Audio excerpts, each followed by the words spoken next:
On behalf of the General Assembly, I have the honor to welcome to the United Nations His Excellency Donald Trump, President of the United States of America, and to invite him to address the Assembly.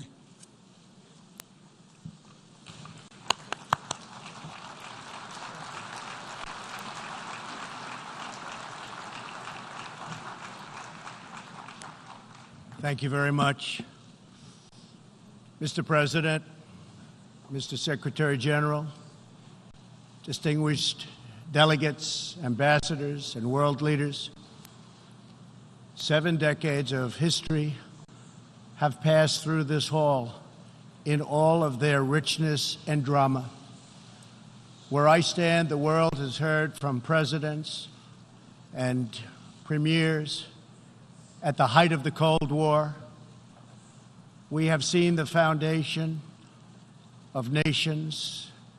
We have seen the ringleaders of revolution.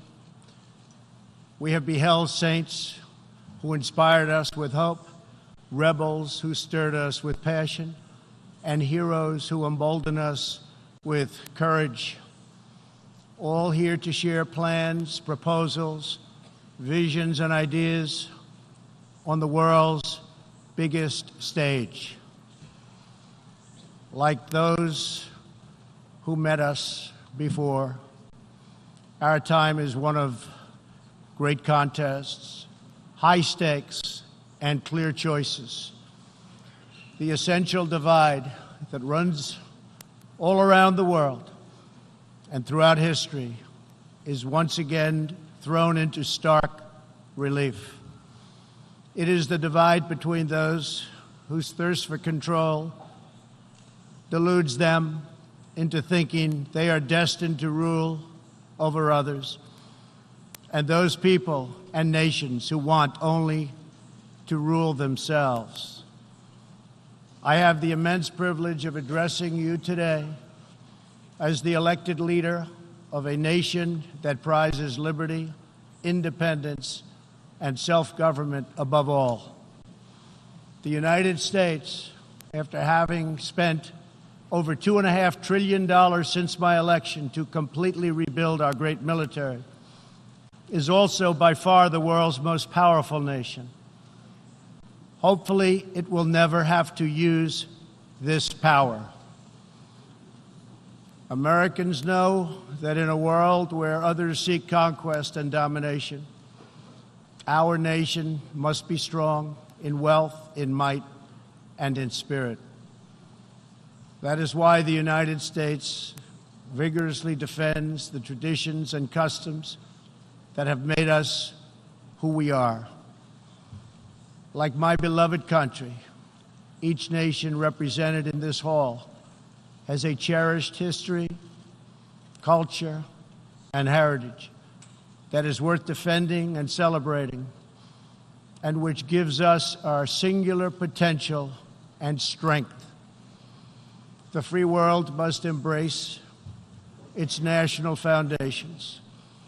It must not attempt to erase them or replace them. Looking around and all over this large, magnificent planet, the truth is plain to see. If you want freedom, take pride in your country. If you want democracy, hold on to your sovereignty. And if you want peace, love your nation. Wise leaders always put the good of their own people and their own country first. The future does not belong to globalists. The future belongs to patriots. The future belongs to sovereign and independent nations who protect their citizens, respect their neighbors, and honor the differences that make each country special and unique. It is why we in the United States have embarked on an exciting program of national renewal. In everything we do, we are focused on empowering the dreams and aspirations of our citizens. Thanks to our pro-growth economic policies our domestic unemployment rate reached its lowest level in over half a century. Fueled by massive tax cuts and regulations cuts, jobs are being produced at a historic rate. 6 million Americans have been added to the employment rolls in under 3 years. Last month, African American, Hispanic American, and Asian American unemployment reached their lowest rates ever recorded. We are marshaling our nation's vast energy abundance, and the United States is now the #1 producer of oil and natural gas anywhere in the world. Wages are rising, incomes are soaring, and 2.5 million Americans have been lifted out of poverty in less than 3 years. As we rebuild the unrivaled might of the American military, we are also revitalizing our alliances by making it very clear that all of our partners are expected to pay their fair share of the tremendous defense burden which the United States has borne in the past. At the center of our vision for national renewal is an ambitious campaign to reform international trade. For decades, the international trading system has been easily exploited by nations acting in very bad faith. As jobs were outsourced, a small handful grew wealthy at the expense of the middle class.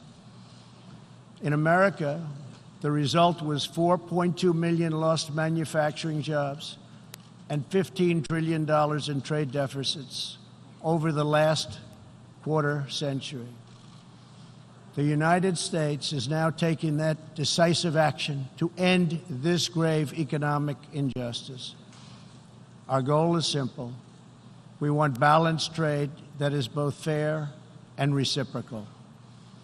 We have worked closely with our partners in Mexico and Canada to replace NAFTA with the brand new and hopefully bipartisan U.S.-Mexico-Canada agreement. Tomorrow, I will join Prime Minister Abe of Japan to continue our progress in finalizing a terrific new trade deal. As the United Kingdom makes preparations to exit the European Union, I have made clear that we stand ready to complete an exceptional new trade agreement with the UK that will bring tremendous benefits to both of our countries. We are working closely with Prime Minister Boris Johnson on a magnificent new trade deal. The most important difference in America's new approach on trade concerns our relationship with China. In 2001, China was admitted to the World Trade Organization. Our leaders then argued that this decision would compel China to liberalize its economy and strengthen protections to provide things that were unacceptable to us, and for private property, and for the rule of law. 2 decades later, this theory has been tested and proven completely wrong.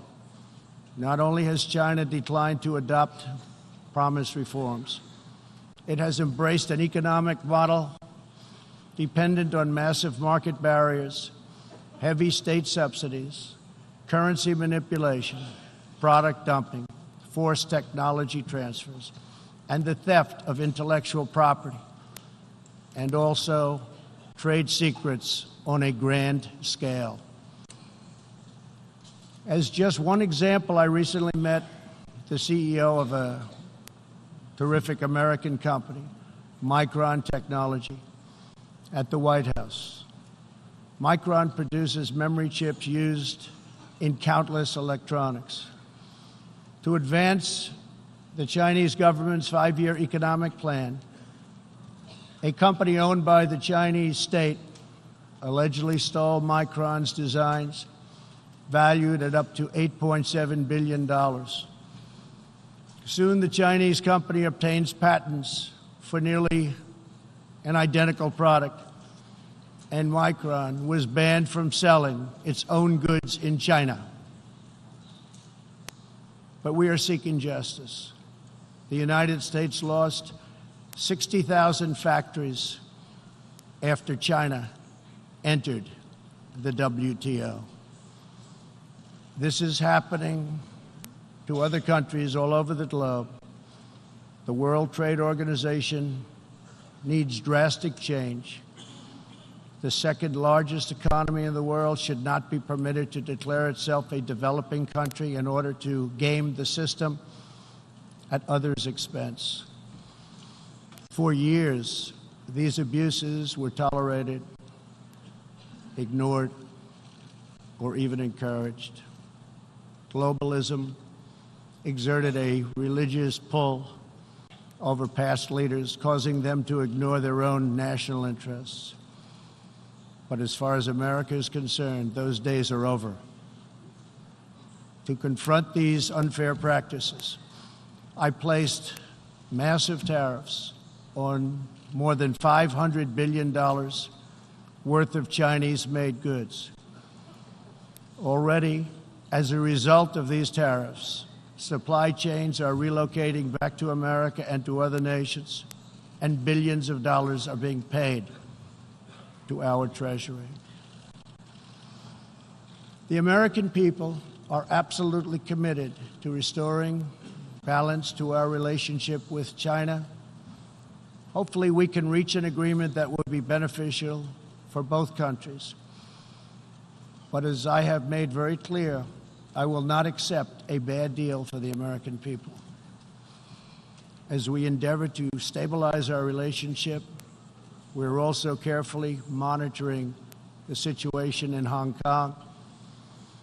The world fully expects that the Chinese government will honor its binding treaty made with the British and registered with the United Nations, in which China commits to protect Hong Kong's freedom, legal system, and democratic ways of life. How China chooses to handle the situation will say a great deal about its role in the world in the future. We are all counting on President Xi as a great leader. The United States does not seek conflict with any other nation. We desire peace, cooperation, and mutual gain with all. But I will never fail to defend America's interests. One of the greatest security threats facing peace-loving nations today is the repressive regime in Iran. The regime's record of death and destruction is well known to us all.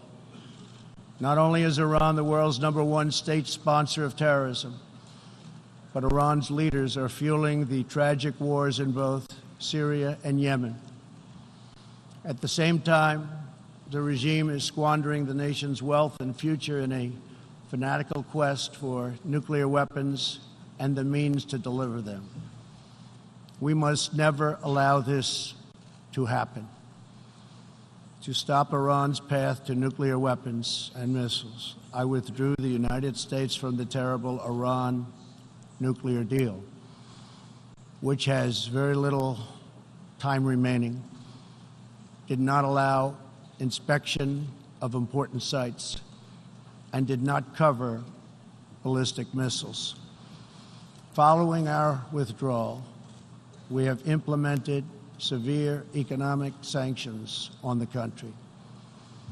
Hoping to free itself from sanctions, the regime has escalated its violent and unprovoked aggression.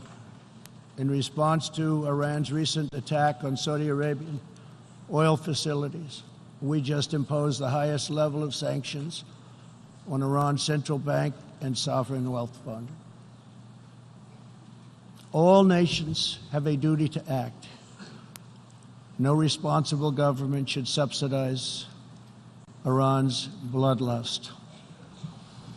As long as Iran's menacing behavior continues, sanctions will not be lifted. They will be tightened.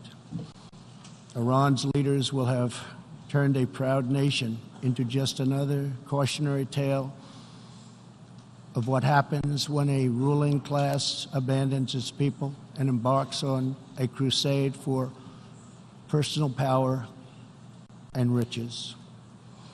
For 40 years, the world has listened to Iran's rulers as they lash out at everyone else for the problems they alone have created. They conduct ritual chants of death to America and traffic in monstrous anti-Semitism. Last year, the country's supreme leader stated Israel is a malignant, cancerous tumor that has to be removed and eradicated. It is possible, and it will happen. America will never tolerate such anti-Semitic hate. Fanatics have long used hatred of Israel to distract from their own failures. Thankfully, there is a growing recognition in the wider Middle East that the countries of the region share common interests in battling extremism and unleashing economic opportunity. That is why it is so important to have full, normalized relations between Israel and its neighbors. Only a relationship built on common interests, mutual respect, and religious tolerance can forge a better future. Iran's citizens deserve a government that cares about reducing poverty, ending corruption, and increasing jobs, not stealing their money to fund and massacre abroad and at home. After 4 decades of failure, it is time for Iran's leaders to step forward and to stop threatening other countries and focus on building up their own country. It is time for Iran's leaders to finally put the Iranian people first. America is ready to embrace friendship with all who genuinely seek peace and respect. Many of America's closest friends today were once our greatest foes. The United States has never believed in permanent enemies. We want partners, not adversaries. America knows that while anyone can make war, only the most courageous can choose peace. For this same reason, we have pursued bold diplomacy on the Korean Peninsula. I have told Kim Jong-un what I truly believe, that like Iran, his country is full of tremendous untapped potential, but that to realize that promise, North Korea must denuclearize. Around the world, our message is clear. America's goal is lasting. America's goal is harmony. And America's goal is not to go with these endless wars that never end. With that goal in mind, my administration is also pursuing the hope of a brighter future in Afghanistan. Unfortunately, the Taliban has chosen to continue their savage attacks. We will continue to work with our coalition of Afghan partners to stamp out terrorism, and we will never stop working to make peace a reality. Here in the Western Hemisphere, we are joining with our partners to ensure stability and opportunity all across the region. In that mission, one of our most critical challenges is illegal immigration, which undermines prosperity, rips apart societies, and empowers ruthless criminal cartels. Mass illegal migration is unfair, unsafe, and unsustainable for everyone involved. The sending countries and the depleted countries, and they become depleted very fast, but their youth is not taken care of, and human capital goes to waste. The receiving countries are overburdened with more migrants than they can responsibly accept, and the migrants themselves are exploited, assaulted, and abused by vicious coyotes.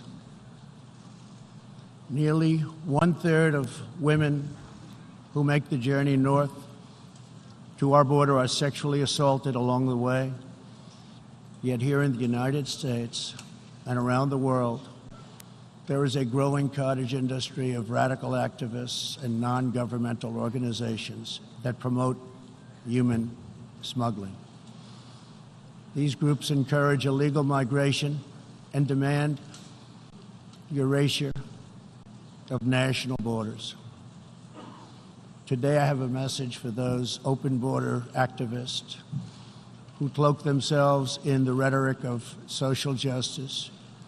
Your policies are not just. Your policies are cruel and evil. You are empowering criminal organizations that prey on innocent men, women, and children. You put your own false sense of virtue before the lives, well-being, and countless innocent people. When you undermine border security, you are undermining human rights and human dignity. Many of the countries here today are coping with the challenges of uncontrolled migration. Each of you has the absolute right to protect your borders. And so, of course, does our country. Today, we must resolve to work together to end human smuggling, end human trafficking, and put these criminal networks out of business for good. To our country, I can tell you sincerely, we are working closely with our friends in the region, including Mexico, Canada, Guatemala, Honduras, El Salvador, and Panama, to uphold the integrity of borders and ensure safety and prosperity for our people. I would like to thank President López Obrador of Mexico for the great cooperation we are receiving and for right now putting 27,000 troops on our southern border. Mexico is showing us great respect, and I respect them in return. The U.S., we have taken very unprecedented action to stop the flow of illegal immigration. To anyone conducting crossings of our border illegally, please hear these words. Do not pay the smugglers. Do not pay the coyotes. Do not put yourself in danger. Do not put your children in danger, because if you make it here, you will not be allowed in. You will be promptly returned home. You will not be released into our country. As long as I am President of the United States, we will enforce our laws and protect our borders. For all of the countries of the Western Hemisphere, our goal is to help people invest in the bright futures of their own nation. Our region is full of such incredible promise, dreams waiting to be built, and national destinies for all. And they are waiting also to be pursued. Throughout the hemisphere, there are millions of hardworking, patriotic young people eager to build, innovate, and achieve. But these nations cannot reach their potential if a generation of youth abandon their homes in search of a life elsewhere. We want every nation in our region to flourish and its people to thrive in freedom and peace. In that mission, we are also committed to supporting those people in the Western Hemisphere who live under brutal oppression, such as those in Cuba, Nicaragua, and Venezuela. According to a recent report from the UN Human Rights Council, women in Venezuela stand in line for 10 hours a day waiting for food. Over 15,000 people have been detained as political prisoners. Modern-day death squads are carrying out thousands of extrajudicial killings. The dictator Maduro is a Cuban puppet protected by Cuban bodyguards, hiding from his own people, while Cuba plunders Venezuela's oil wealth to sustain its own corrupt communist rule. Since I last spoke in this hall, the United States and our partners have built a historic coalition of 55 countries that recognize the legitimate government of Venezuela. To the Venezuelans trapped in this nightmare, please know that all of America is united behind you. The United States has vast quantities of humanitarian aid ready and waiting to be delivered. We're watching the Venezuela situation very closely. We await the day when democracy will be restored, when Venezuela will be free, and when liberty will prevail throughout this hemisphere. One of the most serious challenges our countries face is the specter of socialism. It's the wrecker of nations and destroyer of societies. Events in Venezuela remind us all that socialism and communism are not about justice. They are not about equality. They are not about lifting up the poor. And they are certainly not about good of the nation.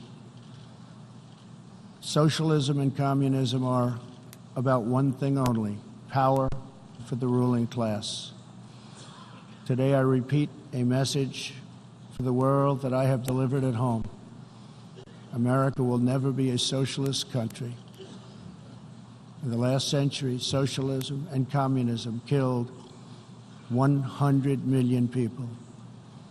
Sadly, as we see in Venezuela, the death toll continues in this country.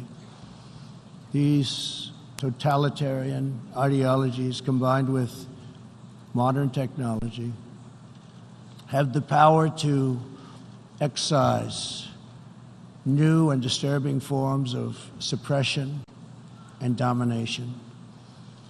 For this reason, the United States is taking steps to better screen foreign technology and investments and to protect our data and our security. We urge every nation present to do the same. Freedom and democracy must be constantly guarded and protected, both abroad and from within. We must always be skeptical of those who want conformity and control. Even in free nations, we see alarming signs and new challenges to liberty. A small number of social media platforms are acquiring immense power over what we can see and over what we are allowed to say. A permanent political class is openly disdainful, dismissive, and defiant of the will of the people. A faceless bureaucracy operates in secret and weakens democratic rule.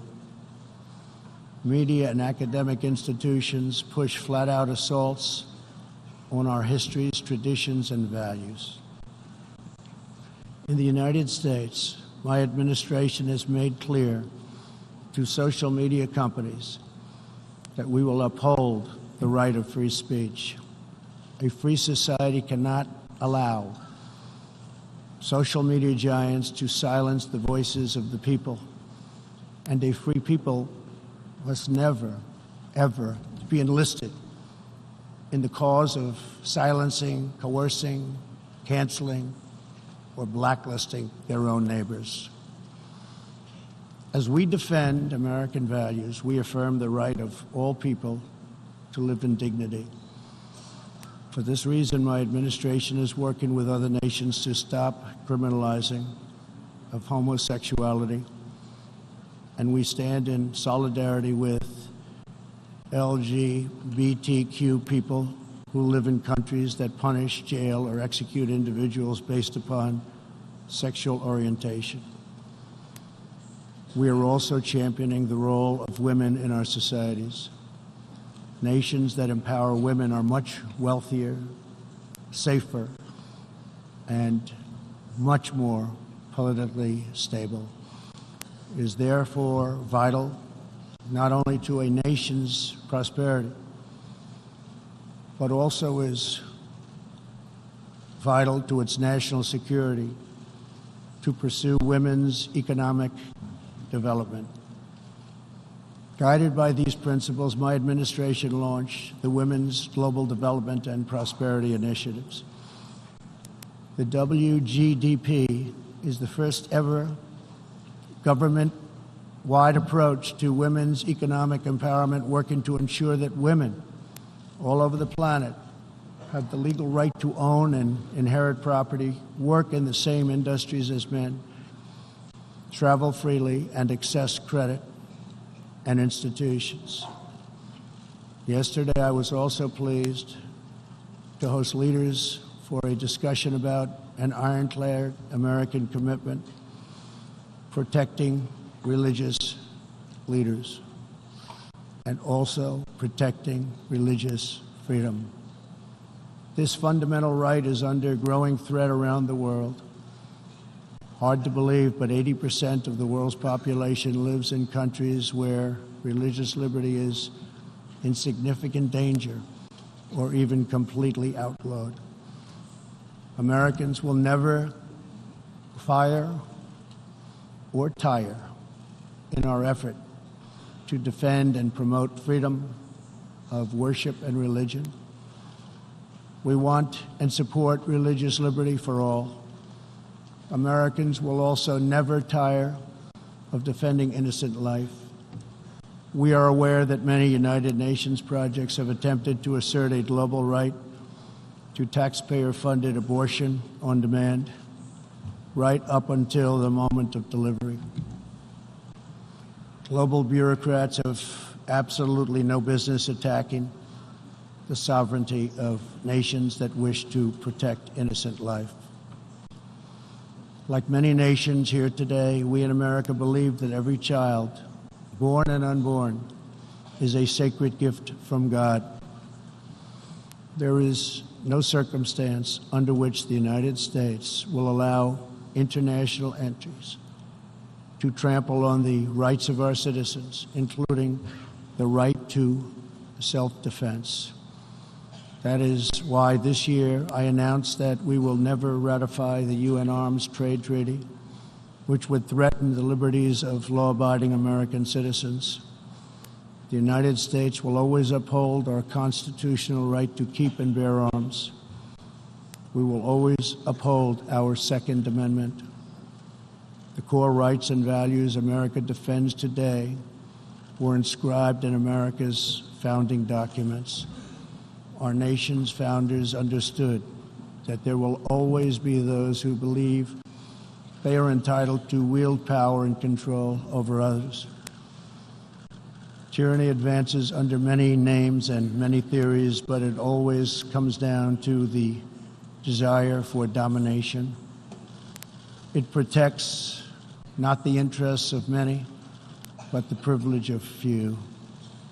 Our founders gave us a system designed to restrain this dangerous impulse.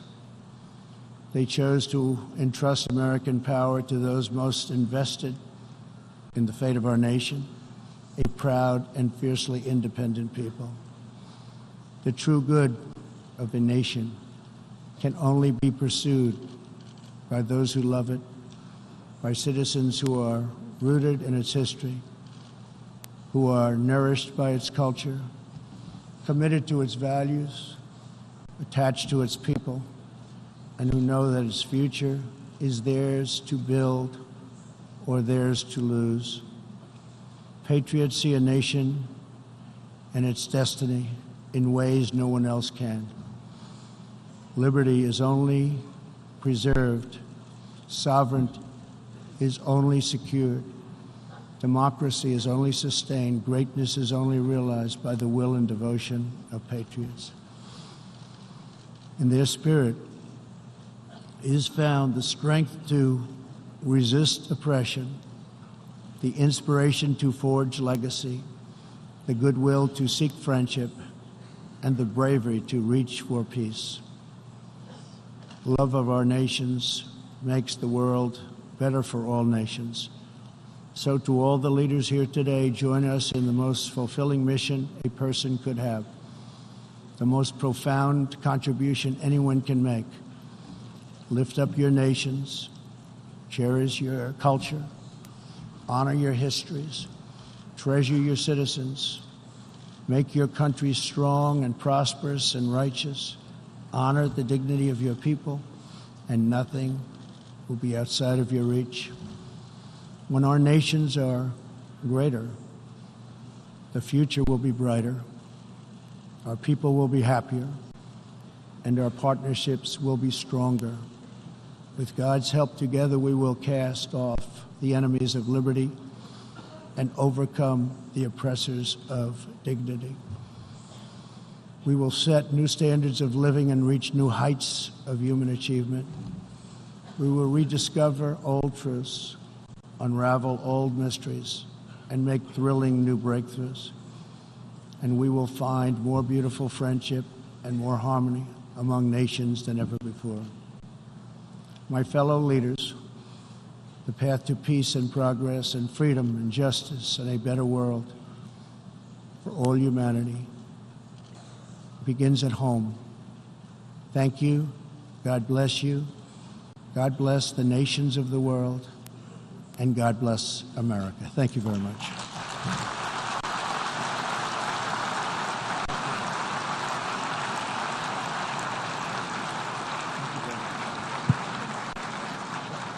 On behalf of the General Assembly, I wish to thank the President of the United States of America for the statement just made. May I request the representatives to remain seated while we greet the President